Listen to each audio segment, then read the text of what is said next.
Thank you, Donald, and good evening, everybody. Well, work this out. So, Junior Foreign Office Minister Rory Stewart made it very clear yesterday, and we touched on it on the show, that British ISIS fighters should be killed in Syria rather than be allowed to return to the United Kingdom. He says that they're guilty of horrific acts, and the only way of dealing with them is to kill them in almost every case. Wow, I thought. That's pretty strong stuff. And this morning, Richard Littlejohn in the Daily Mail saying, at last, a politician who says what we think. And Littlejohn in this column, in no uncertain terms, saying drone strikes, whatever it takes, take these people out. And the Defence Secretary, Michael Fallon, was questioned again today on this and said, look, these people have made their decision. So backing up firmly what Rory Stewart had said. And this is also very much the position of the Americans too. So the British government says, if you are a UK passport holder and you're in Syria fighting for ISIS, we are going to kill you. And then this morning, a report was released by the Soufan Group, a part of the Global Strategy Network, saying that at least 5,600 jihadis from 33 different countries had already returned home. And guess which country has the highest percentage of returning jihadi fighters? Any guesses? Yeah, it's the same country with a government who says, if you're a British passport holder in Syria, we'll kill you, but if you come back to the United Kingdom, oh, that's marvellous. We haven't got any trouble with that at all. I tried my utmost to make this an issue in the general election of 2015. I put out the argument that none of these people should be allowed back home. Their passports should be taken away.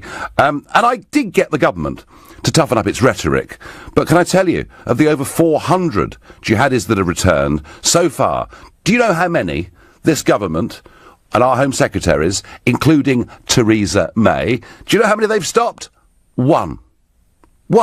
And the rest are back here. And to my total astonishment, Max Hill QC, who is a government advisor on terrorism legislation, has said in the last few days that people who come back from Syria shouldn't be prosecuted. Most of them only went to Syria because they're naive, and they should be reintegrated into society. So government policy is this. We want to make Syria as safe as possible, whilst at the same time endangering the lives of innocent people at home. That is government policy, and I think it's absolutely stone bonkers. So I want to know what you think. Do you think Rory Stewart is right, that they should be taken out and killed? Do you think the policy of the British government with returning jihadis is right, that they should be let back onto the streets, reintegrated in society because they're naive? Or perhaps you think they're both wrong. I don't know. But whatever view you've got on this war, which British people have taken part in, please let me know what you think by calling 0345 60 60 973. You can, of course, text to 84850. You can tweet using the hashtag Farage and LBC at LBC. You can watch the show live on Facebook and comment there too. David from Norwich. Help me, David. How can the British government have two seemingly diametrically opposing views? And David, one quick point. With the fall of Raqqa and with ISIS militarily having a very, very hard time, it could be that the flood of returning jihadis gets a lot quicker. David, good evening. Good evening, boss. How are you doing? I'm doing okay, but I can't believe that our government wants to make Syria safer and here more dangerous. I think these independent reviews, they can run by complete madmen on illegal and political lunatics. Oh, but this chap is a Queen's Counsel. It's Max Hill QC. I mean, this is an esteemed member of the liberal elite. David, what are you saying? The thing is, I mean, Andrew Parker even said that's the head of MI5, said 2 or 3 months ago, look, there are, at the moment, in his honest opinion, the bare minimum of 23,000 jihadists in this country at the moment. Few of them are actually up front doing what they shouldn't be doing, but the vast majority are sleepers. They're sitting there waiting. Now, these guys that have been out there now, they're not going to come back and land at Stansted and get off and hand their passports in. They're going to come back in through the back door. That's how they're going to get here. But how are we supposed to know how many kids they've murdered, how many people they've beheaded, how many women they've raped, or kids they burnt or boiled in buckets of water or thrown off roofs. You're never going to know that. And all they're going to do is get back over here and back up the people that are already here. It's complete one of the reasons, madness, Nigel. David, one of the reasons I came out with this policy in 2015 was that it seemed to me that having been out in a war zone fighting with ISIS, they would have been more brutalised and dehumanised than they were when they went in the first place, and they do now pose a genuine threat on Britain's streets. It's just as simple as that, isn't it? Well, it's absolutely. The intelligence service and the police can't handle what they go. Back in the day, I mentioned this earlier on, back in the day when the IRA we had trouble with them. The British police and the military, we knew where sort of 99% of them were and looked after their numbers and dealt with it. Now, because of the massive numbers that are here, the security service, we can't deal with it. And these guys that are coming over now with lots and lots of active service experience behind them, they're going to make it 100 times worse. And we're going to. I think I'm right, David, in saying that towards the end of the Northern Irish conflict, in terms of the number of IRA people that we were concerned about, the number was about 600. There were about 600 people that we were genuinely worried were capable of terrorist outrages. As far as the numbers here, well, it's 3,000 suspected terrorists, 500 under round-the-clock surveillance, and another 20,000 linked in some way. But, of course, if you think back to the horrors of London Bridge and Borough Market, a couple of those guys weren't even known to the police and to the security services. So the real figure, David, I don't really want to try and scare people, but the real figure is actually likely to be significantly higher than 23,000. But it is, Nigel. You're dead right. Substantially more. That's why the head Andrew Parker, the MI5, said, in his honest opinion, and it was obviously a low figure. But if you match that and accept that figure is correct, and then look at what the British government aren't doing at looking after their borders. So apparently, on a daily basis, we're only checking, or the border agency are only checking 7% of everything coming into this country. That's lorries, containers, buses, coaches, either physically or electronically. So that's 93% of everything coming to this country is not checked. Not checked. So how many? Okay, we get the odd lorry load jumping off on the M1, illegal migrants. Sure. How many of that lorries, etc., have got AK? None of us know. None of us know. None of us know. David, very quickly, yes or no answer. Morally, is it right for the government using drones to target UK passport holders fighting for ISIS in Syria? Yes. OK, thank you very much indeed, David, with a very clear view there. Couldn't be clearer. Michael is my next caller from Bournemouth and a new caller to the show. Michael, good evening. Good evening, Nigel. So, help me. Which part of the government is right? The one that wants to kill them all, or the one that thinks they've been naive and should be reintegrated? I don't think they're naive. I feel that they were quite prepared to kill the rest of us if they had the chance. If they're fighting for ISIS, and they have given up their citizenship. That's my view. So, help me as to why Theresa May as Home Secretary, and then subsequently Amber Rudd as Home Secretary, have only stopped one of them from returning. Well, it seems that they are not very competent. There is a problem there. Is it competence or is it will? Possibly both. Possibly both. Right, so what would you do, Michael? You're in charge now, Michael. You're the next Home Secretary. What would you do? I would stop them at the border, send them back to Syria. Fine. Simple as, no questions asked. Would you remove their passports from them too? I would. You would? Yes. Michael, couldn't be clearer. Another very, very clear message there from Michael. John says on Facebook, so you can track people online for saying things, but not returning British jihadis. Well, John, bit tough to argue with that point, isn't it? Luke says, yes, they should be killed if in action. And that's, Luke, a question about rules of engagement, because they could be British citizens in Syria for a host of other reasons. They could be visiting family. Indeed, they could even be fighting for the other side, a point that we may touch on in a few moments' time. Martin is calling me from Forest Gate. Martin, have I got this wrong, or is government policy here totally inconsistent? Totally inconsistent. They are absolutely bonkers. If we know who the people are leaving this country and are being trained by ISIS to kill people in the world, they should have everything that's given to them. And they say, as you've said, it sends drones over there to kill these terrorists that are absolute monsters, and they should not be allowed back in the UK whatsoever. Once they're there, they've gone in their own accord. and I think you've got to also blame the families for letting them go, partly anyway. Well, they should not be allowed to go. Well, you say that. Outside the country. You say that, Martin, but it is possible, is it not, that a teenager in their bedroom looking at stuff online sees some sort of, for whatever reason, I mean, it's not just men that have gone, young women have gone to become ISIS brides. I mean, it beggars belief why a woman would leave London or any of our big cities and go and do that. So some of them, Martin, may have been brainwashed, and it's not always possible for parents to be totally in control. But having said that, is it possible, Martin, that some of them were naive? It's a difficult question to answer because you just don't know in their situation why they've gone out there. But if they've taken it on their own accord, they've left the country, they're fighting the world, they are, blowing people up, they're killing people. So you've got no moral qualms, Martin, about drones being used to take out individuals or groups of individuals? Absolutely. Fine. Martin, thank you very much indeed. Another new caller to the show. Martin, Anne says on Twitter, I think the government's independent review of terrorism is naive. I think that's a very good one. This is a no-brainer. Anyone with known terrorist links should be eradicated. Too much risk to take otherwise, says Ollie. Ollie, anyone with known... there are up to 23,000 people in this country with known terrorist links. We have to deal with it, but I'm not sure eradication is an option. I'm not even sure that internment is an option. And there are some quite senior figures who said there should be thousands of these people rounded up and put in prison. And my fear with that, and I'm not softy, but my fear with that has always been that if you did that, you possibly will alienate huge numbers of moderate, law-abiding Muslim people living, working, bringing up their families in this country. That's always been my fear. Right now, you're listening to The Nigel Farage Show, exclusively on LBC, and it's 7:15.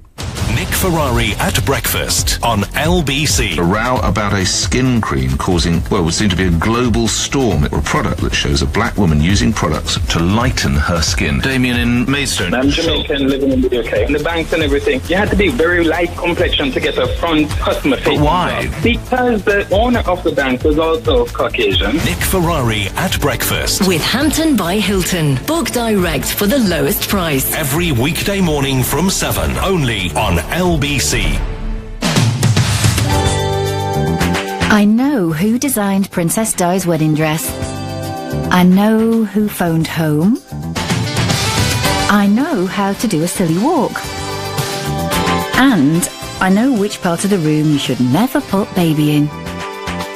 But I don't know my state pension. Find out more about your state pension and how much it should be. Get to know your pension. Visit yourpension.gov.uk. From the elegant palazzos of the aristocratic port city of Trieste to the tiny narrow streets and stacked houses dug into rocks in Matera to the gently rolling hills of Le Longue in Piedmont, famous for Barolo and white truffles, and the grand piazzas of Catania overlooking majestic Mount Etna, Italy is the perfect short break destination at any time of the year. See, taste, discover authentic Italy. For inspiration on where to visit on your Italian short break, go to italia.it. Oh, I said, let's get a new kitchen, like I was getting a coffee. What was I thinking? Demolishing a room and making a new one? Who does this? And how am I an actual grown-up? Relax. It's Trust a Trader. Just type in your postcode, what you need, and bam, local tradespeople appear. All who know what they're doing. For realsies. Oh, maybe I should get a new bathroom too. And a dress-up room. And a room for the kittens. Visit trustatrader.com. Eating some crisps, watching Sky One. Crisps are proper telly food. No plates, no cutlery, no table. They even come in their own tidy little bag. Just lick your fingers before touching the remote. Love my crisps. Almost as much as I love telly. Crispy one, Sky One. At Oak Furnitureland, everyone knows our furniture is 100% solid hardwood. And it's also up to 50% off. But most importantly, it's 100% solid hardwood. Yes, but don't forget it's also up to 50% off. Don't miss Oak Furnitureland's amazing 2-day sale, where there's a fantastic range of 100% solid hardwood with up to 50% off. Hurry, our 2-day sale must end Tuesday. Order today for guaranteed Christmas delivery. Visit oakfurnitureland.co.uk to find your nearest store. At Wix, there's 15% off all tiles and flooring on top of existing offers, helping you do your project right. Wix, let's do it right. What if you could get that winning feeling every single month? With NS&I's premium bonds, every month you could win tax-free prizes from £25 up to £1 million. And NS&I guarantees that every pound of your savings is 100% secure because we're backed by HM Treasury. Who knew saving could be so exciting? Premium bonds at nsandi.com. Minimum initial investment £100. NS&I. Safer savings set you free. The Nigel Farage Show on LBC. So government policy, it's perfectly clear. If you're a British fighter for ISIS in Syria, we are going to do our best to kill you. But if you want to come back home, that's great. You can just walk the streets freely because only one of the over 400 returning jihadis has been stopped from coming back in. And all of this on the day when we get the news that a British man who had travelled to Syria to fight against Islamic State has died while clearing landmines in the former ISIS-held city of Raqqa. Sniper Jack Holmes, 24, from Bournemouth, had fought alongside the Kurdistan People's Protection Unit's YPG and been out there since January 2015. His mother last spoke to him at the weekend, and he was saying how he hoped to be home for Christmas. He's fought in many battles and been surrounded by ISIS fighters at times, she said, of her only child. So there's somebody that's out there fighting, but fighting against ISIS. I don't know how many Brits are out there fighting against ISIS, but there are quite a few. And I would guess we would take a very different view as to the actions of Jack Holmes than we would for those who are fighting ISIS. Surely, if ISIS is the mortal declared enemy of this country, anyone that goes to fight for it is committing an act of treason. I would have thought it's just as simple as that. I wonder what Mattios from Waterloo thinks. Good evening, Mattios. Hi, good evening. So what do you think, Mattios? Well, I think that there is a necessity of attempting reintegration into society because there are varying reasons why they could join in the first place. Mm-hmm. However, there is a limit of how it could threaten national security for the UK. Well, clearly it could, couldn't it? I mean, if these people have been brutalised, and it only takes a handful of them to have come back from Syria and to still hold the same views, and now to be trained in weapons use, to be trained in bomb making. Mm-hmm. Surely, in many ways, they are the most dangerous people we've ever had in the country. But then, why usually do they come back in the first place? Well, there are lots of reasons for that. One or two may well have said, don't like this, I've changed my mind. Some may think, gosh, I'm going to finish up being killed. But others, I suspect, are coming back now because ISIS is beaten. Raqqa, well, not beaten, but it's been losing battles. It's lost the city of Raqqa. Perhaps they feel there's nowhere else to go and the game's up militarily over there. Well, but the problem is, if you do reject these people back so there are people that generally want to join British society once again, right? Maybe. Yeah, so the problem would be that, okay, if they want to be reintegrated into society, and you just blankly reject all of them, wouldn't that add to ISIS's rhetoric by saying that, look, there are these people that reject even their own kind, and wouldn't that in turn help recruit more people into ISIS? I'm not sure. I think if you've made your decision and left the country and joined ISIS, I would have thought ISIS would take a very dim view of anyone returning, frankly. I mean, I would see the argument more on that side. Look, you may be right, Matthias. There may have been people whose minds got twisted by, whether it's a hate preacher, it's something online, it could have happened in a prison. There may well be people whose minds were twisted and who genuinely have said, I've made the most awful mistake of my life. I want to go back to Britain and become a good person. But how can we afford to take the risk? Because it seems to me that if we were to have some appalling terrorist outrage in this country committed by one of these returning jihadi fighters, I think there would be real public anger. And that, I think, is the risk the government is taking. I mean, if something happened between now and the next general election, and it was seen that Theresa May and Amber Rudd had simply allowed these people back in who could have been stopped, who'd then gone on to do these things, it could have very big political consequences, couldn't it?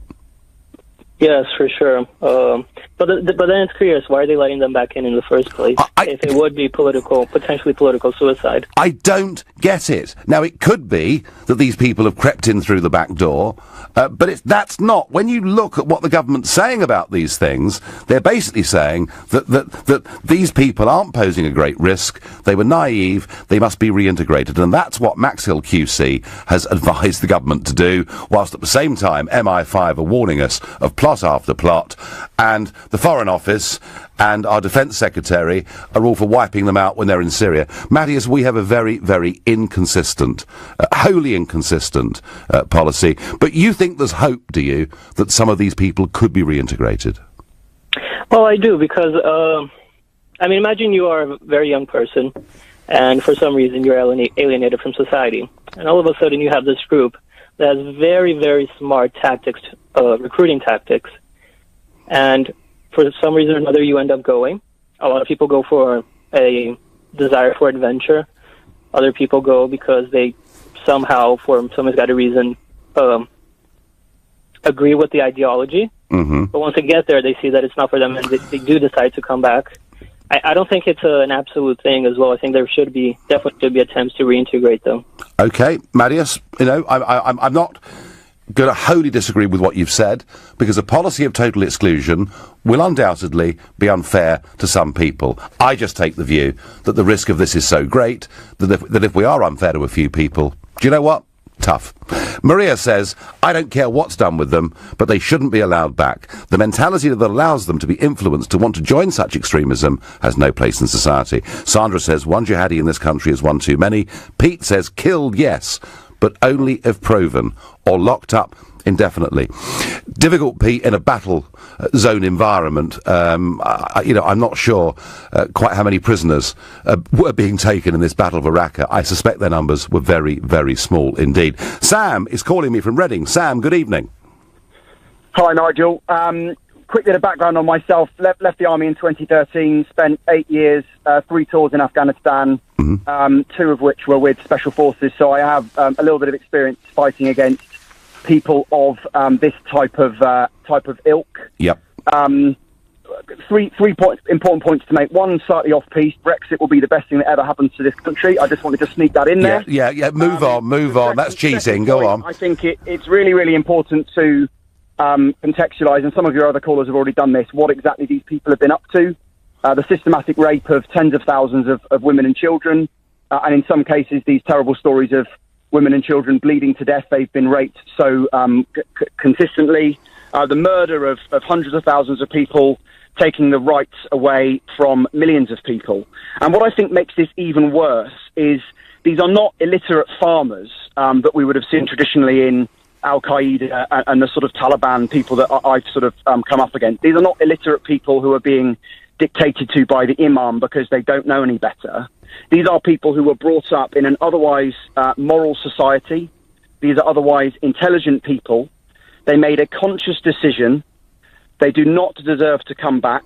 They do not deserve a second chance. Is the right thing to do is to kill them, or as a minimum stop them from coming back into this country.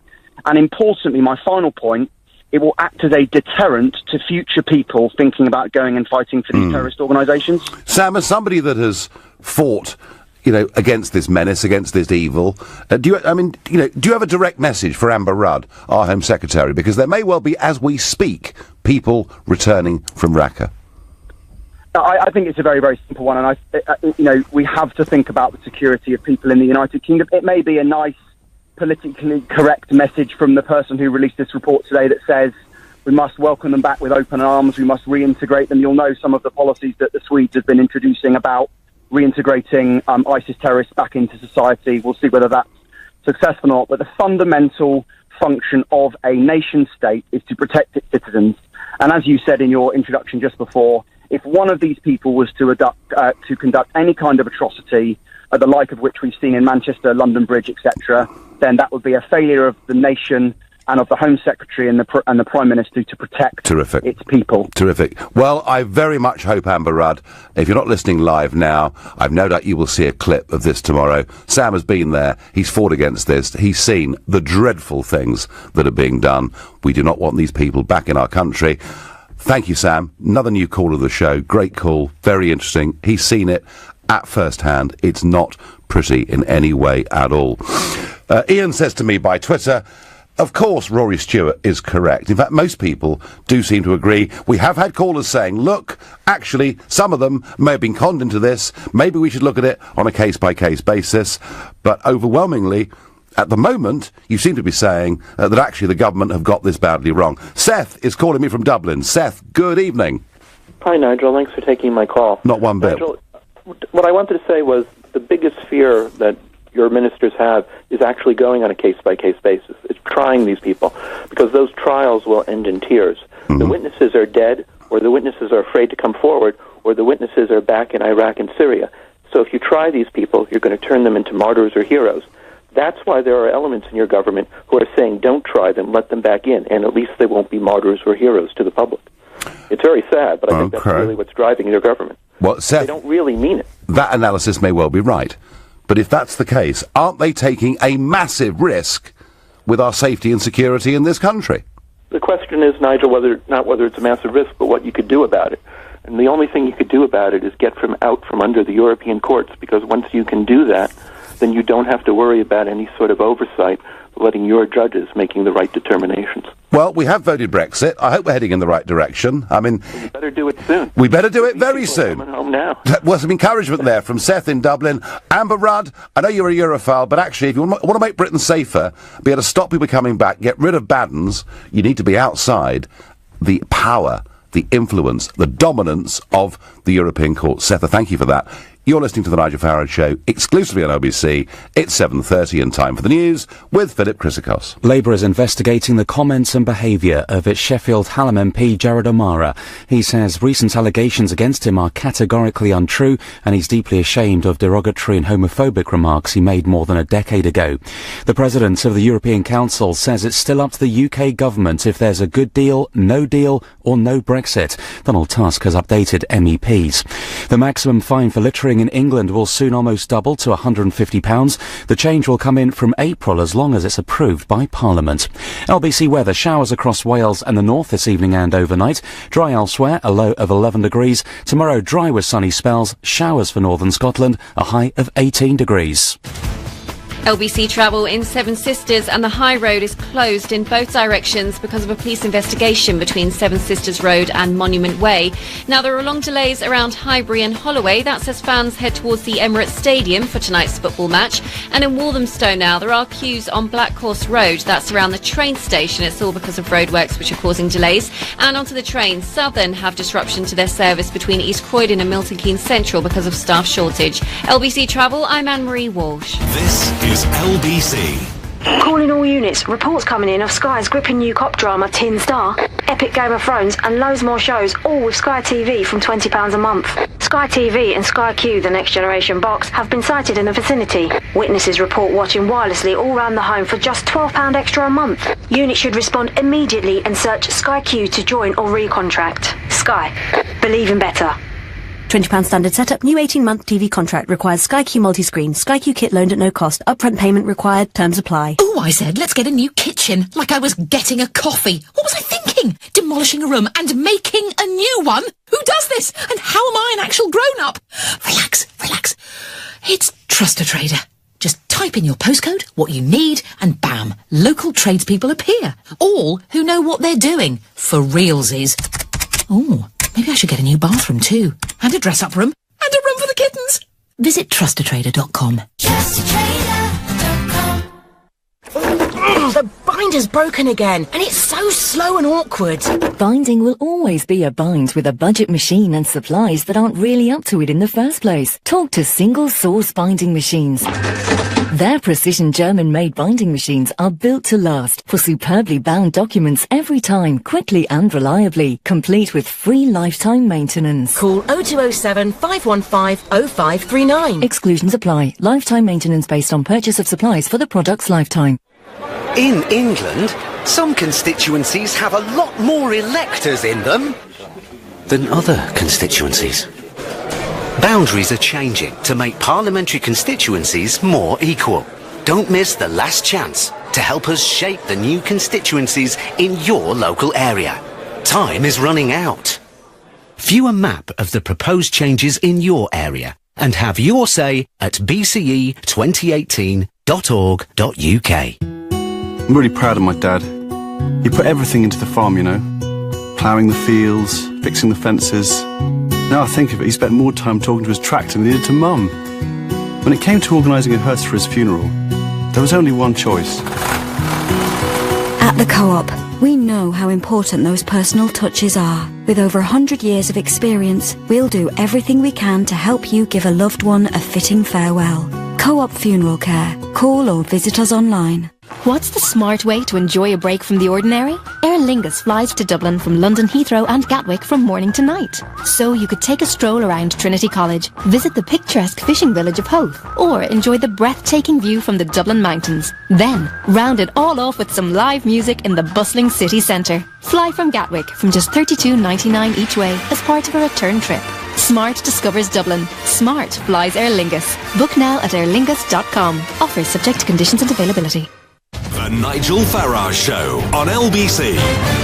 Yes, the British government's policy is if you're a UK passport holder and you go to Syria to fight with ISIS, we are going to kill you with drone strikes. But if you want to come home, that's great. No problem at all. Just roam the streets, be free, because you probably went because you were just naive, and we'll reintegrate you in society. Something glaringly inconsistent and crackpot about this, and I have been of the view since 2015 that anyone that's gone, they really have made their decision, and they shouldn't be allowed back into the country, and yet this government allows them to. I don't get it. But before I return to that, Donald Tusk, the president of the European Council, there were lots of presidents in Europe, has said today that actually there are still three choices that Britain faces.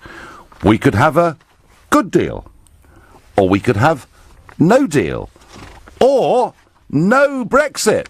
So Mr. Tusk is saying, come on, you could all change your minds, you can come back to us, we'd prefer you to crawl on your hands and knees and beg us and say, please, please, can we stay? That, I think, is what he wants. And Vince Cable, Sir Vince Cable, the leader of the Liberal Democrats, has said today that he thinks this is really a good news. If Brexit looks like a disaster, we should just call the whole thing off. And in ever friendly mood, Michel Barnier, the European Union's chief negotiator, has said that he thinks it will be several years before a Brexit trade deal was agreed. Well, that's positive, isn't it? And helpful and friendly, and just goes to show that when Mrs. May stood up in Parliament yesterday and said progress had been made, she was talking nonsense. She's literally stuck, wading in treacle, we're going nowhere, and if a deal with the EU is going to take several years, I'd say forget it, because there's a great big world out there that would like to do deals with us. But back to this issue of returning jihadis, and morally, whether it's right for the British government using drones to target British passport holders fighting for ISIS in Syria. Hisham is my next caller. He's calling from Putney, and another new caller to the show. Hisham, good evening. Hi, good evening to you, Nigel. So what is your perspective? Well, if the government wants them to welcome back to Britain, so let's go back a year ago and move 10 Downing Street to be in Mosul, and let them see what they done to the people, to the stones. Even the stones, they kill the stones. They kill everything. Those guys, they know one thing, that's to kill people and destroy every civilization being on ground. So if you welcome them back, I think me and my wife's wearing hijab, we will be really scared, not the British, not from the police.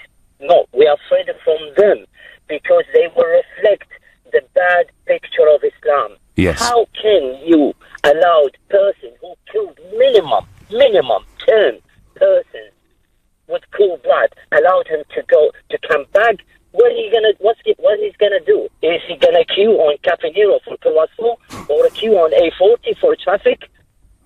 They don't know the law anymore. They are just They've been brutalised. Hisham, are you from one of those countries originally that's been affected by this? I'm from Iraq. You're from Iraq, okay. Yes. Right, yeah. And when did you come to the UK? I came in 2000. Right, so before the Iraq War broke out. But you really make a point that, of course, and this gets forgotten very often, that there are more Muslims killed by jihadi terrorists than any other religion. And I think you're right. I think there are a lot of Muslims living in Britain today, I know some of them, who, abide the law and pay their taxes and want to integrate and be friendly with their neighbours and accept our way of life, who are deeply fearful that if this situation gets worse, their lives here are going to become less and less comfortable. Hisham, do you see any optimistic future with this? Not at all. Nigel, I've been here for 17 years. Let's admit I was a bad person, and I wasn't ever in my life a bad person. But if I was a bad person before 2000, and then the 17 years I spent in UK, I became a better person because I saw the law, how the enforcement of law, not by enforce, but by the smile of people, the way they behave, the way they tell. So I've learned more. Those guys, most of them born in UK, yet he went there to kill. So the system doesn't help them because their brain is shut. They can't do anything. They born this way. So whether they're born this way or whether they're turned this way is a different thing. But Hisham, listen, fascinating call, and we wish you and your wife well. We really, really do. Mr. Farage, you've lost my vote. If Brexit means your death squads, I'm voting Remain next time, says Peter in Glasgow. It's not me advocating death squads. It's the government. It's the government that want to use drones to take out individual British citizens. And I've been asking people, morally, do they find that acceptable? My beef, Peter, is I just don't think we should let anybody who's gone with a British passport to fight for ISIS come back to this country. And I accept that that will be, in some cases, unfair. But I think it would make us a safer country. As a member of the UN, we cannot leave someone without citizenship, no matter what we think, says Simon on Twitter. Yes, Simon, that argument was made to me in 2015. I think it was Ed Miliband that made that argument to me, that you can't take away from someone their statehood. My answer is you can. They've chosen their state. It's called Islamic State. That's how it seems to me. Haydar is calling from Chiswick. Good evening, Haydar. Hi, good evening, Nigel. How are you? I'm well. So what's your take on this? So I'm also Iraqi, Nigel. Right. I came to the UK in 2005, and I'm from Mosul originally. Right. I lived in Baghdad. So I'm just so disappointed that we are discussing that these criminals could come back to the UK. I think they should be killed. I think they should, and even if they get in, they should be trialed. They should be put in prison indefinitely. They killed people there, Nigel. They destroyed homes, universities. They destroyed museums and culture and civilization. They killed children and women. They killed children as young as 5 and 4. They don't care about human beings. They raped women. They destroyed the Yazidi community. They just destroyed my country, my home, my people, and our future. And then they are allowed to come back. They are criminal. They killed people. How can they be allowed back to the UK and live a normal life? I don't understand that. I don't get it. And yet, our Home Secretary for all those years, Theresa May, did diddly squat about it, and it would appear that Amber Rudd is about in the same league. I guess it's just cowardice. They're scared to stand up and do the right thing because they'll get criticised. There'll be European Union criticism. There'll be United Nations criticism. There'll be the European Court of Human Rights criticism. That's what they're scared of, Haydar. They want to be popular on the global stage rather, seems to me, than doing the right thing and actually protecting the country. Tell me, I mean, Mosul obviously has been, as you say, pretty much destroyed. Destroyed, yeah. But if... Not only the city itself, the people, Nigel, the people have been destroyed by these criminals. Like, my aunt, one guy from Australia, he's an Australian guy, he came to their house and he just said, out, we need your house to use it to fight the Iraqi army.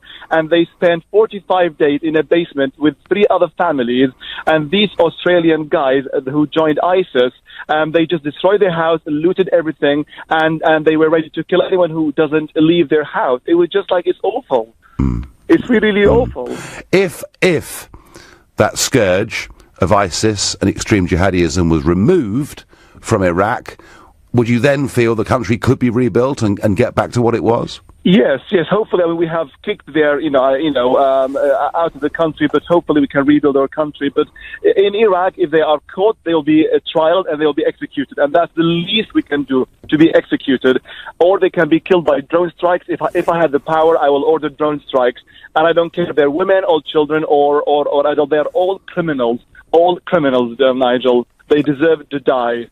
You've made an incredibly powerful, emotive point, and coming from Mosul, I'm in many ways not surprised, and I thank you very much indeed for your call. Aaron is calling from Chadwell. Aaron, what's your view?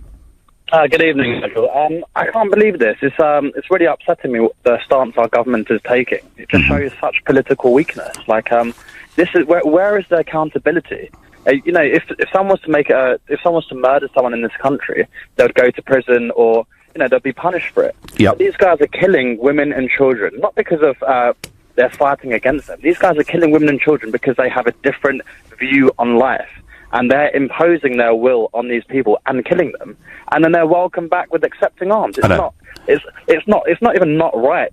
There's something morally wrong in just that. We're being let down, aren't we? Very, very badly.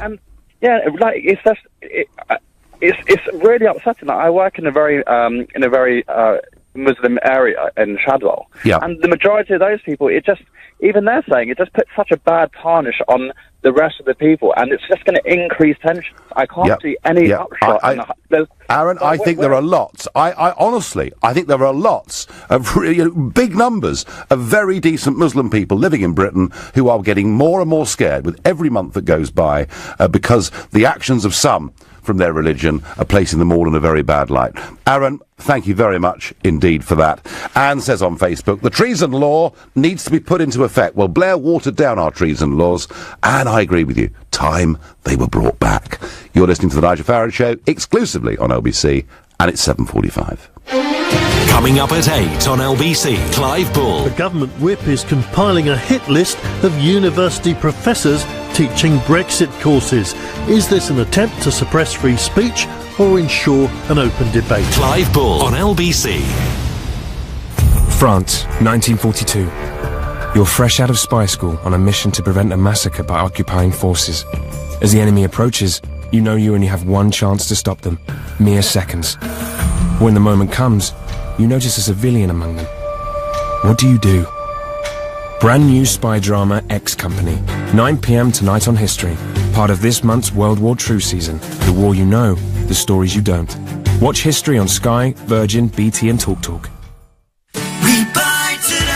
Take control of your property sale with We Buy Today. Whether you're retiring, inheriting, divorcing or just need to move on, We Buy Today will give a fair price on any residential property. Just visit webuytoday.co.uk. We're the fully regulated home buyer who will work to your timeline with no agency or legal fees to pay. For a guaranteed offer on your property, visit webuytoday.co.uk. Take back control. We Buy Today. Is your business structured in the correct way to manage your exposure to income tax, capital gains tax and inheritance tax? Does your business structure assist you in achieving your goals? Or do you feel like you suffer a tax charge every time you want to do something new? Let Barnes Rofe look at your business structure and see if we can help you with these issues. Visit barnesrofe.com. Barnes Rofe, clever accountants for business.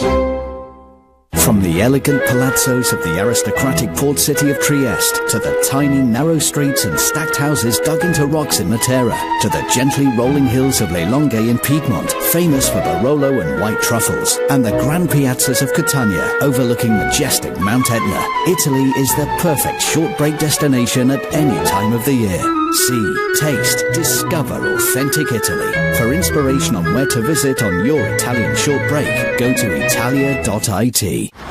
So go ahead and tell us your name and what you do. Fergus, I'm a hermit crab, so I walk around, pinch things, and move house mainly. And how often do you move? I'd say about 15 times a month. Oh, wow. Yeah, used to be a pain before I started using Zoopla to sort out the energy, broadband, removals and all that moving stuff. Now it's a lot easier. So this is going on the radio, yeah? Yeah. I just want to give a big shout out to all the boys in Rockpool. Go the Rocks! Start your property move on Zoopla. It's how London buys its cars. Car Giant. At Car Giant, when we say low prices, we mean low prices. We've up to 10,000 quality used cars in stock, and every single one is priced to sell fast because more cars are arriving every day. Car Giant. Our cars don't hang about, so you shouldn't either. Book your test drive at Car Giant today. It's how London buys its cars.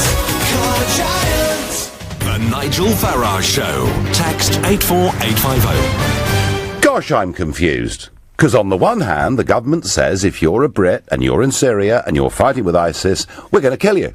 We're going to kill all of you. We're going to take you out with drone strikes or whatever means possible. But then the other bit of government says there's 450 of you nearly that have fought there that have come back, and we've only stopped one of you. And the rest of you are wandering around freely.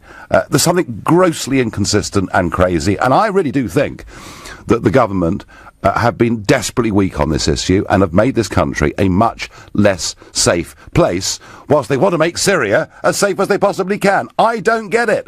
Maybe David in Guildford, who's a new caller to the show, can put me right. David, good evening. No, you're right. I think we should kill them with the drone strikes, really. And actually, I think we should do it as to make an example. Because, and everyone, all these politicians are saying, oh, well, maybe we shouldn't, because they're trying to play a nice war. Well, no war is nice. All war is brutal, and you don't win a war by being nice. That's certainly true. I mean, there are some questions here about rules of engagement. I mean, if it's a battle situation, clearly, you know, you're fighting against these people. I mean, if they were, let's say, in a rest camp, would it be legitimate? Yeah. Would it be legitimate then? Would it morally be right then, David, to take them out with a drone strike? No, of course not. But right. I wanted to make a point quickly about what this last caller, Matthias, I believe he is called, Matthias, yeah. About what is it? About them feeling alienated, about them feeling the need to go over and do awful acts of atrocities. Yeah. Because they feel alienated, and that's rubbish. We didn't alienate them. Britain didn't alienate them. Society didn't. They chose to alienate themselves, and I can prove this. I've lived in 6 months in Brazil. I could have come back recently. Yeah. And, you know, when I was over there, I didn't know any of the language, so what did I do? Made an effort to learn basic level of language. I wasn't there long enough to be fluent. I embraced their culture, and saw all these wonderful things in Brazil. And actually, when I came back, I actually feel, you know, my home's probably over there. People alienate themselves. Society doesn't do it. And these people who believe that it's our fault they're alienated are very silly. Well, there are some, David, who would argue, even LBC presenters would argue, that there is an inherent racism in this country, which means that when different people have come here from different religions, that we've been nasty to them, and that's forced them to stay in their own social groups. I don't buy it. I suspect you don't either. Well, that's the problem with ghettos. If people live in ghettos, they don't get out of their environment. No, that's right. They don't embrace how they get. And that's why large-scale mass immigration is madness, because it's not possible if huge numbers come to integrate them in society. David, thank you very much indeed for your call. I go next to Nadeem, who's a new caller from Ilford. Good evening. Good evening. Thank you so much for taking the call. So what's your view? Yes, my view is that I totally support you. That's what I said to the lady as well, that if somebody can't be integrated in the first place, then how do you reintegrate that person Yes. once they've become criminals as Yes, that's a good point. So they're not integrated.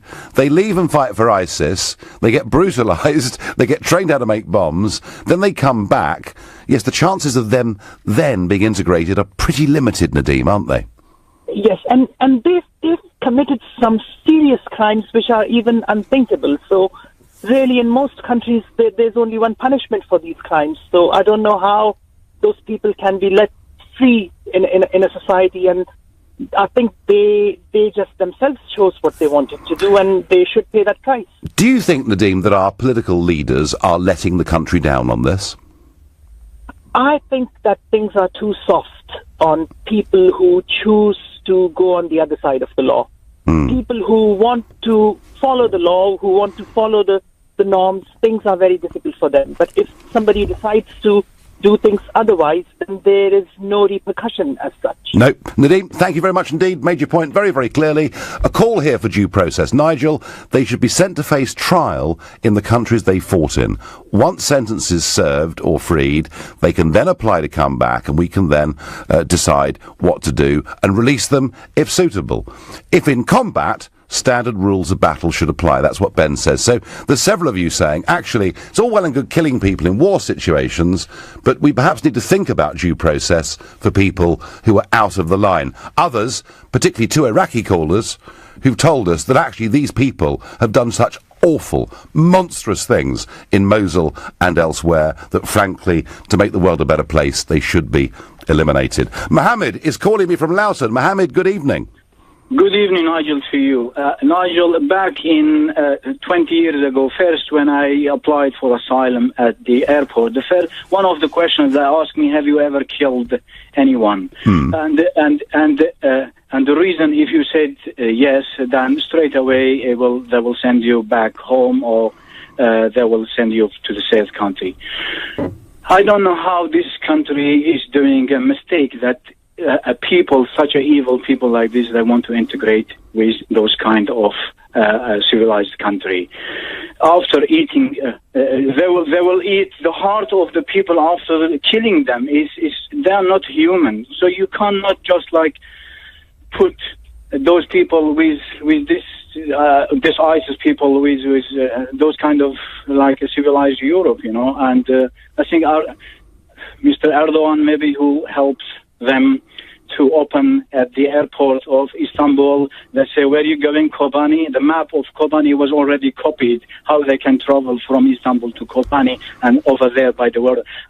When the first ISIS attacked the Kobani, and after 4 days I was there by the border. I know how they closed all villages opposite, and I was just watching the smoke is coming out from my city. I am originally from Kobani, and they switched the lights. You know, in the motorways you have a light, and the border of Syria and Turkey they have a light. Every time they want to pass a group of ISIS onto the other side, because the only the YPGs, there was only 100 people left in the middle between the border of the gate of the Turkey and the Kobani, and they tell them, okay, the Turkish government they will tell them, don't go from the west of the Kobani, go from the east side, where is the city of Tel Abyad. And Mohammed, have you found? I think it will be better not to allow those people. Even if you allow them, they have to be locked forever, because they will. Well, why bother? Why bother having them back at all? Why bother? And Mohammed, you've been here 20 years. Was it the best decision you ever made? The best decision, when I went back to my people in my city and I helped them, and financially, of course, and I closed my business, and also I think I'm very proud. And this is when I remind myself that time when a Churchill, when a Churchill, he's got a message. I read one of the book, I cannot remember, but with the Germany, it was a fight between Germany, and he asked the people, "Can you bring the coppers for us?" And when everybody in England, they went and those coppers, they put it on the one of the a scrapyard, and they asked him, what do you want to do with it, Mr. Churchill? We don't know what to do with those kind of things. They say, okay, I just want to make sure that the people, when one day they will ask, okay, I did help my country as well. Absolutely. No, those sentiments matter. Mohammed, fascinating phone call. I get on Twitter, even to a liberal like myself, it seems odd that ISIS recruits with anti-democratic views and anti-Western views are welcome back. Yeah, it is very, very odd. Khalid, you're my last caller of the evening. You're a new caller to the show. You haven't got long. You've got 45 seconds to make your point, and welcome. Hi, Nigel. Hi. Just a quick question, just a quick statement. A lot of these people are under 25, and they say that, your brain doesn't develop until you're, over 25. A lot of these kids have been radicalized by imams or whatever. I myself am a Muslim. I've seen this type of stuff happen, right in front of me, But to say that, to brush everyone under the same, under the same scope, it is not fair. I think a lot of these kids don't even know what they were doing. But on the other hand, I also don't want them to come back here and start chaos. I know. Khalid, listen, I'm sorry. Do call the show again. I know you're a first-time caller. We will have you again. Khalid making the point that in many cases these are youngsters. It may not have been their fault. And to have a sort of complete bar on anyone that's fought for ISIS coming back may be unfair to some individuals. And I accept that it may be unfair to some individuals. But I'd rather be unfair than do what our Home Secretaries, Amber Rudd, and before her Theresa May have done. They've only stopped one out of over 400 returning jihadis coming into this country. British government policy is to try and make Syria safer, but put Britain at greater danger. The whole thing is mad. I don't like it one little bit. You've been listening to the Nigel Farage Show here on LBC. I'm back tomorrow evening from 7. Coming up at 10 tonight, it's Ian Collins. But up next, it's Clive Bull. Nigel, thank you. Lots to come between now and 10. At 9, it's the Health Hour. And Dr. Sneh Kemker will be with me to answer your medical questions.